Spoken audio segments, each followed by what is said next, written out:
Welcome back to Crime Documentary Files. Today, we'll explore a case that took place in Wonogiri District, Indonesia. This is a truly brutal case about what the perpetrator did, a man who committed a series of crimes from 2020 to 2023. What's particularly notable in this case is how the perpetrator operated and his frightening skill in concealing his crimes. Each victim was harmed according to a carefully prepared script, with details calculated to deceive both the victims' families and investigating authorities. The perpetrator of these crimes was named Sarmo, a man with an outwardly normal life, living with his wife and children in Semigar village, Wonogiri district, Central Java. In his village, Sarmo worked as a lumberjack, an ordinary job involving processing tree trunks into commercial timber, which he then sold to furniture factories in the Central Java region. In the local community, he was known as a sociable, eloquent person, qualities that helped him build an extensive network, especially with businessmen in the timber industry. Nothing in Sarmo's daily life suggested a dark side. His family was harmonious, his social relationships stable, with no signs of abnormality. However, this was just the tip of the iceberg, a normal shell concealing a cruel nature that would later make the entire community shudder in horror when the truth about his crimes was gradually revealed. Sarmo's horrific crime spree began in early 2020. Despite having a family with a wife and children, he secretly developed a romantic relationship with a woman named Katani from Sanan village, about 1.9 miles from where he lived. They met through Facebook, and although Katani was also married with children, they entered into a clandestine affair. After just a week of exchanging messages, they arranged to meet in Wonogiri after Katani dropped her child off at school. Their first meeting deepened their relationship. Katani began to trust and share with Sarmo her intention to sell her husband's Honda Beat motorcycle. Not missing an opportunity, Sarmo quickly agreed to help, claiming he knew exactly where to sell the bike for a good price. So, Katani invited Sarmo to come and sell her husband's motorcycle. The next day, at 10 a.m., Katani asked her husband's permission with the excuse of visiting a friend who had just given birth in the neighboring village. Since her husband had no suspicions, Katani left with her husband's Beat motorcycle to meet Sarmo in the Sidoarjo area of Wonogiri. After meeting, Sarmo took Katani to a used motorcycle shop in the Sidoarjo area. There, after bargaining, the motorcycle was sold for 11.5 million rupiah, approximately $730. Afterward, they went for a ride on Sarmo's motorcycle to Giri Krita Bhakti Square in downtown Wonogiri. Sarmo, who had actually coveted the money from the motorcycle sale, began persuading Katani to give him some of it. When Katani refused, Sarmo even made up an excuse that he needed money to pay off a debt and promised to return it the following month. Katani still refused because she didn't dare lend Sarmo money since they had just met. Because he wasn't given money and had been enticed by the money in Katani's possession, Sarmo secretly planned to kill Katani that day to steal all her money. Therefore, that afternoon, Sarmo invited Katani to continue their outing to the Tawang Mangu area, about an hour's motorcycle ride away. Upon arrival, Sarmo tried to prolong their time while looking for a favorable opportunity to carry out his plan. He invited Katani to eat grilled skewers there. Still not finding a suitable opportunity, after eating, Sarmo offered to take Katani home via the Pupalem area, hoping to find an appropriate opportunity along the way. Midway through their return journey, when they had entered the Pupalem area, it suddenly started raining, and Sarmo looked for a secluded place to take shelter.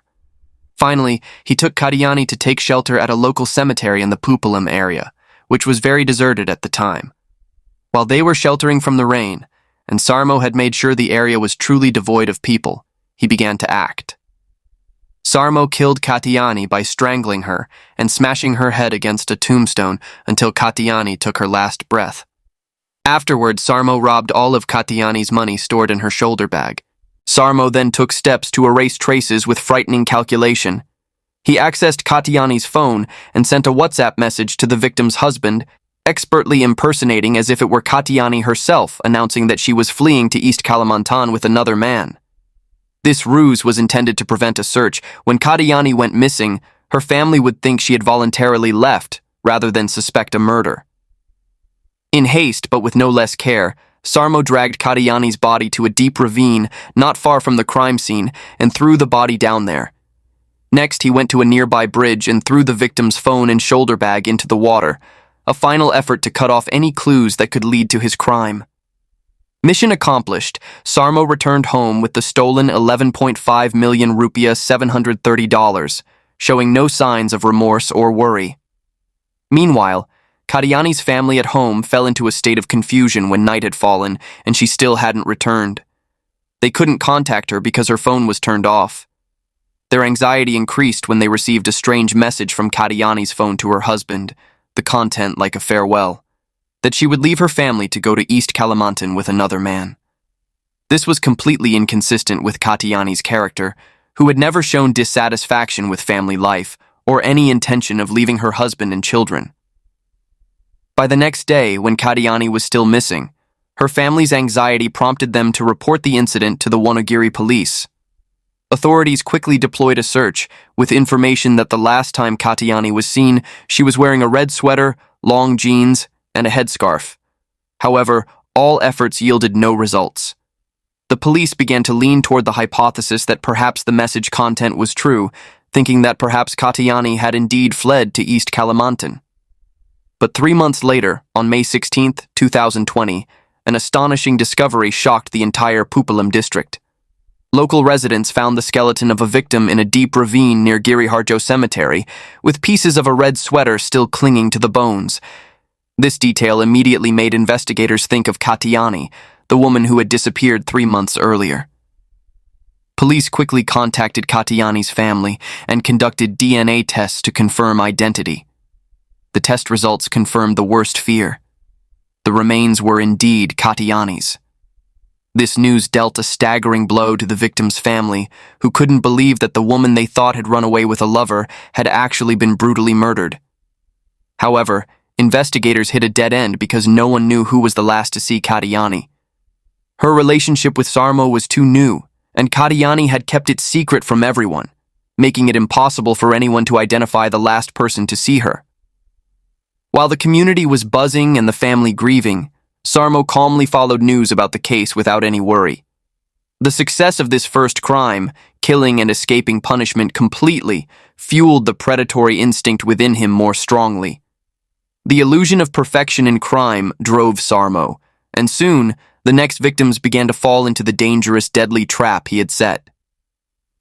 A year later, in November 2021, Sarmo, who was still busy with his timber business, finally met a business partner named Agung, who also worked in the timber industry.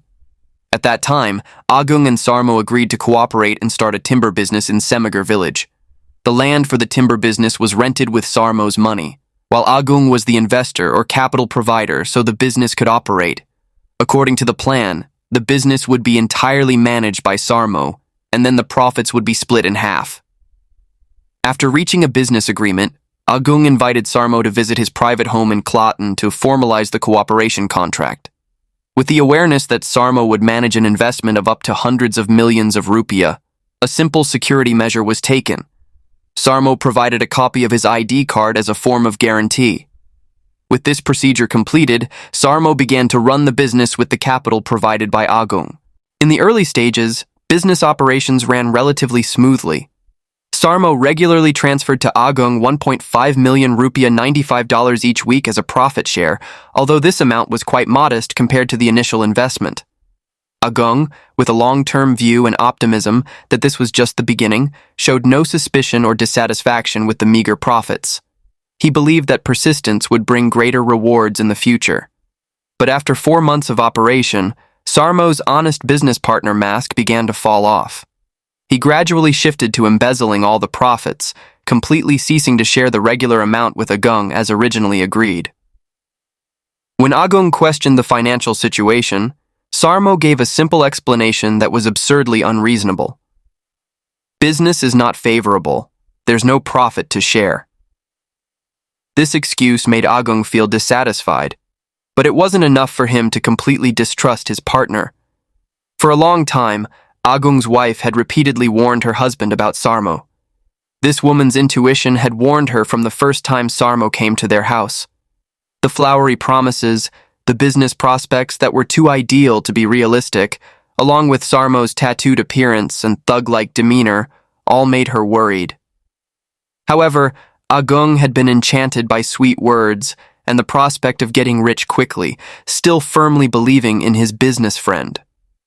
Realizing the situation was deteriorating, Agung's wife once again warned her husband to be especially cautious with Sarmo, emphasizing that they had only known this man for a short time.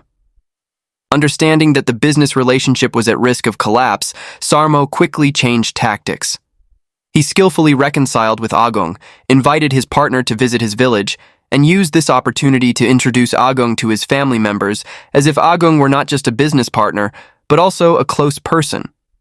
To build trust, Sarmo wove fictional stories about a wealthy grandfather who owned many plots of land, even promising to share part of his inheritance with Agung if their business thrived.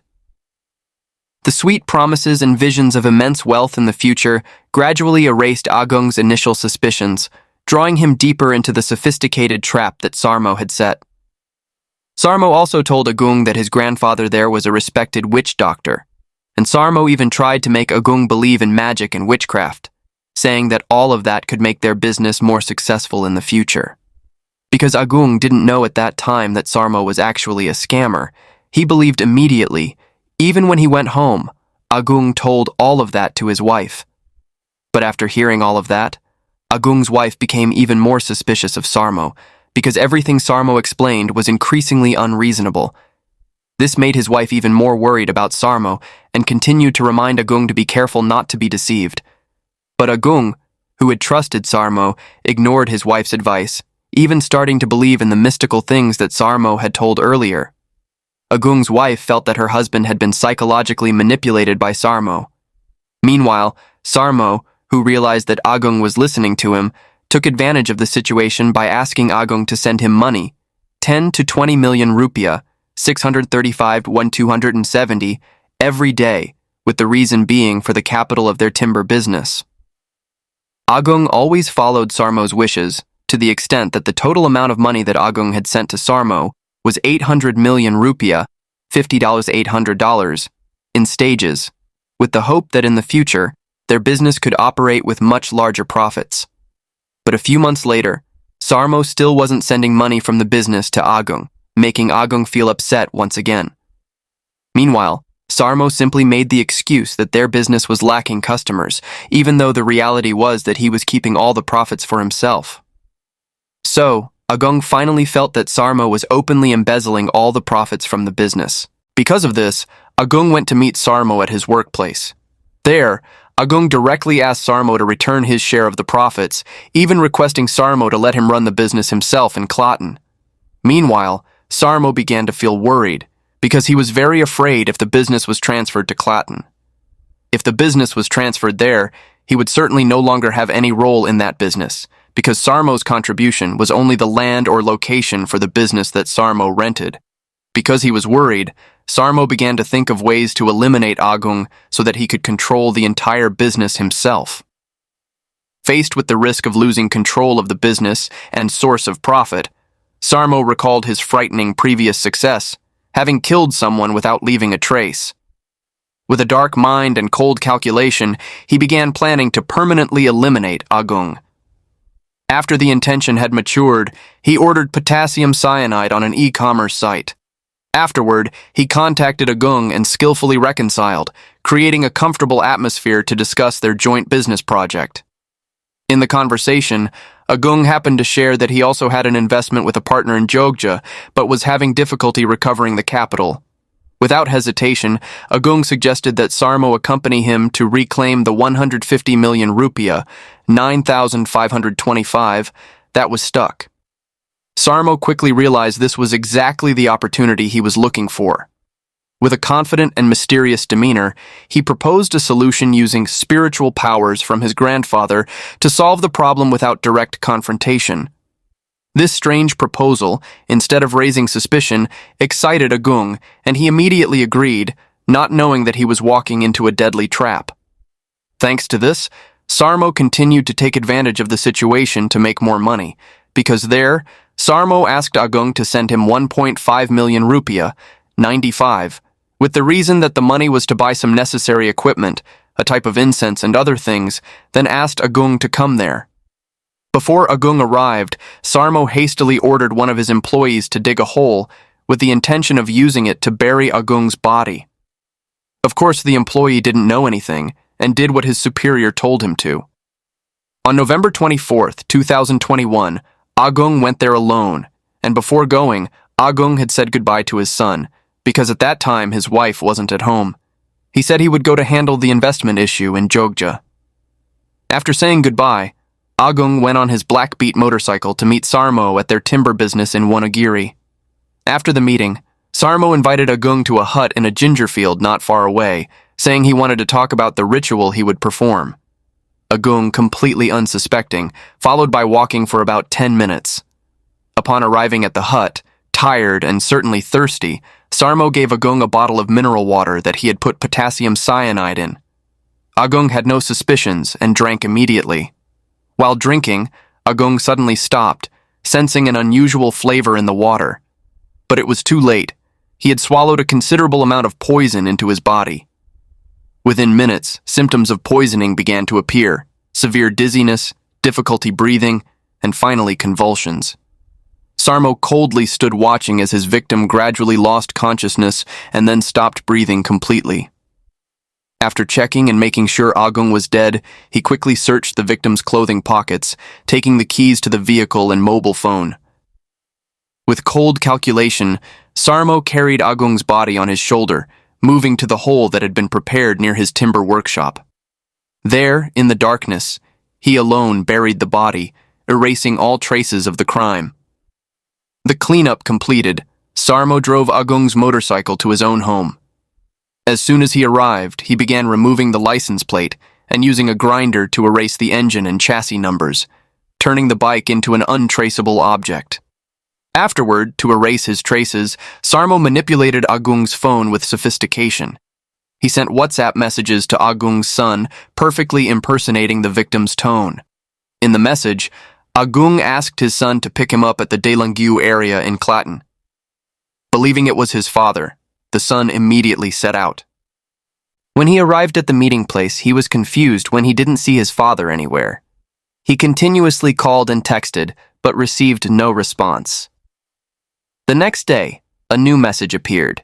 This time, Agung arranged for the family to pick him up at Jowo Stadium in Sukoharjo. Once again, Agung's family rushed to the location only to face emptiness and mysterious absence. But at that time, Agung's wife had begun to suspect the messages being sent from Agung's phone, because typically Agung rarely texted, especially if it was important. Usually he would call directly if there was anything. And after that, Agung was considered missing. The family had searched for his whereabouts everywhere but to no avail. At that time, Agung's wife was really suspicious of Sarmo because from the beginning, his wife had felt worried about Sarmo, who looked very suspicious. Because of this, the family tried to search for Agung at the timber business managed by Sarmo in Semagar village, Wonogiri. There they found a glove they believed belonged to Agung, and after further investigation, they suspected a Black Beat motorcycle that a member of Sarmo's family often used was similar to Agung's. When they checked, the engine and chassis numbers were no longer visible because they had been deliberately erased. This further increased suspicion. Meanwhile, Sarmo at that time said he didn't know anything about Agung, that he hadn't seen Agung again either. But because the family was already suspicious, they finally reported Agung's disappearance to the police, while also reporting their suspicion of Sarmo. Because of this, Sarmo was called to the police for questioning. However, when questioned, Sarmo still made excuses as before. And due to lack of evidence, Sarmo was released, and once again, Sarmo escaped legal punishment. After successfully concealing 2 murders, Sarmo continued to run his timber business, now having complete control of the business he had fraudulently taken from Agung. However, just a year after Agung's death, a new obstacle emerged in Sarmo's sinful life. This time it was Sutomo, the actual owner of the land where Sarmo was operating the timber workshop. It all started when Sutomo came to Sarmo at his workplace with not-so-pleasant news. He announced that Sarmo would not be able to renew the land lease contract in the coming year because Sutomo planned to sell this land to someone else due to an urgent financial need. This news threw Sarmo into a state of panic, because losing the land meant losing his only business base. However, instead of looking for a new location, Sarmo's twisted mind immediately turned to the familiar solution: another murder. With confidence gained from 2 previous cases that went undetected, Sarmo didn't hesitate to carefully plan to kill Sutomo, this time still using the old method, potassium cyanide poison. After preparing everything, Sarmo began looking for an appropriate opportunity to carry out his plan. A favorable situation emerged when he received a timber order that needed to be delivered to Segai village, in Girimartu district, Wonogiri. With dark intentions, Sarmo cleverly invited Sutomo to accompany him on this delivery trip.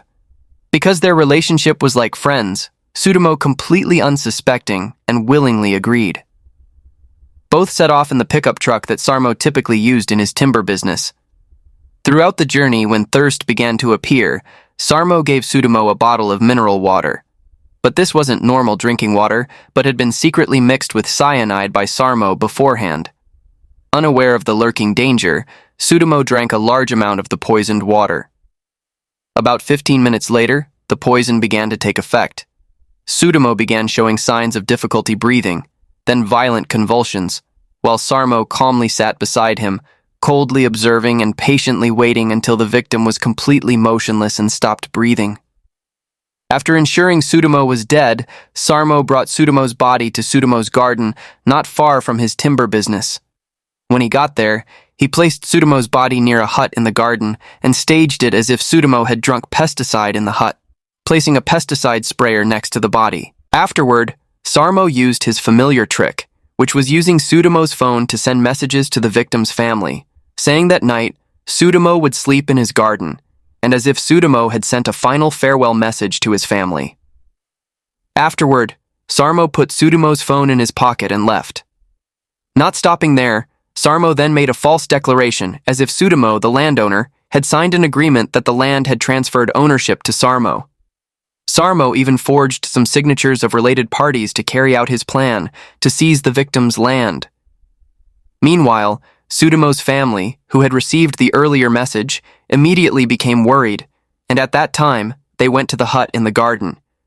And there, they were horrified to find that Sutomo was no longer alive, lying next to the sprayer, which initially they also thought that Sutomo had drunk pesticide to end his life. Although on the other hand, the family also really felt something was wrong, because Sutomo had never shown any abnormal signs. Meanwhile, Sarmo felt satisfied because his plan always went according to script. Following his previous successes in concealing crimes, Sarmo continued his path of sin. In 2022, his timber business situation was increasingly declining, with sparse customers pushing Sarmo into financial difficulties. Backed into a corner, he was forced to pawn his pickup truck for 48 million rupiah, 3,048, to a business partner named Sunario. After the vehicle was pawned, Sarmo promised to redeem it 2 months later. And when the debt came due, Sunario began demanding his promise. Because Sarmo at that time still didn't have the money to redeem the vehicle, he could only give false promises until Sunario began to feel annoyed and began to force debt collection. Because he felt cornered, Sarmo once again planned to kill Sunario with cyanide like the 2 previous cases. After feeling ready, Sarmo lured Sunario to his house by lying that he intended to redeem the vehicle. Hearing that, Sunario was happy and prepared to go there. But before going, Sunario asked permission from his wife at home that he would go to meet Sarmo at his house in Semigar village to retrieve the pawned vehicle. Until around 8 p.m., Sunario went to Sarmo's house alone, bringing the pawned vehicle.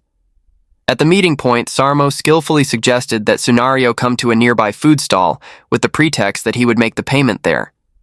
The two moved using Sarmo's pickup truck. At the food stall, while they were sipping a cup of tea, Sarmo took advantage of the moment when Sunario wasn't paying attention to mix potassium poison into the drink. Unaware of the danger, Sunario drank the cup of tea empty. Just a few minutes later, the poison began to take effect. Sunario felt severely dizzy. Sarmo pretended to be concerned, suggesting that Sunario should rest in the car. After getting the victim into the car, Sarmo calmly drove away, coldly observing through the rearview mirror as Sunario convulsed and gradually stopped breathing.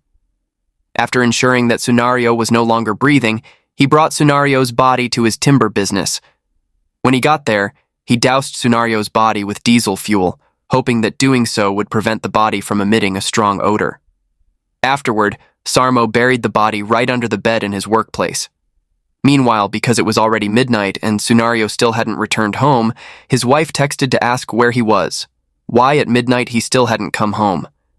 But because Sunario's phone was in Sarmo's hands at that time when he received the message, he immediately replied with the content that Sunario was in Karanganyar because of business. His wife initially believed, but not long after, suddenly Sunario texted back, and in it, Sunario suddenly requested a transfer of 4 million rupiah $254. At this point, his wife began to suspect and feel confused, because previously Sunario had never requested money via text, especially in a sudden and somewhat forced manner. Because of suspicion that something was wrong, that night his wife and family went to Sarmo's house, because previously Sunario had said he would go there. When they arrived, they met Sarmo and asked about Sunario's location.